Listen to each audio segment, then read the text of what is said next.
কুমিল্লা শহরের মধ্যে একটা বেস্ট ফুড কার্ট অনেকদিন ধরেই খুঁজছিলাম।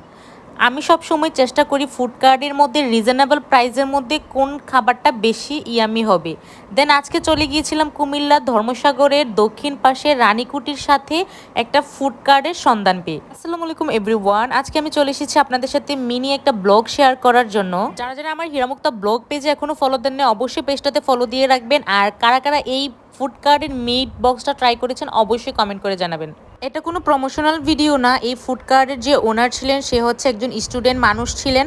আমি এটা জানার পর আমার কাছেও ভীষণ রকম ভালো লেগেছিল যে একটা স্টুডেন্ট হয়ে এত সুন্দর আইডিয়া মাথায় এসেছে আর কুমিল্লা শহরের মধ্যে বেস্ট একটা ফুড কার্ট দিয়েছে। আর তাদের ফুড কার্টের মধ্যে সবচাইতে ভালো রিভিউ ছিল তাদের মিট বক্সে। এই ফুড কার্টে যাওয়ার পর দেখলাম সবাই খুব ইয়ামি করে তাদের মিট বক্সটা ট্রাই করছিল। আসলে এই মিট বক্সের টেস্ট অনেক বেশি মজার, ইয়ামি ছিল। আমি বলবো কুমিল্লার আপু কিংবা ভাইয়ারা একবার হলেও এই মিট বক্সটা ট্রাই করে আসবেন। আর যারা যারা আমার মতো ফুড লাভার আছেন তারা অবশ্যই ভিডিওটা শেয়ার দিয়ে সবাইকে দেখার সুযোগ করে দিবেন। আল্লাহ হাফেজ।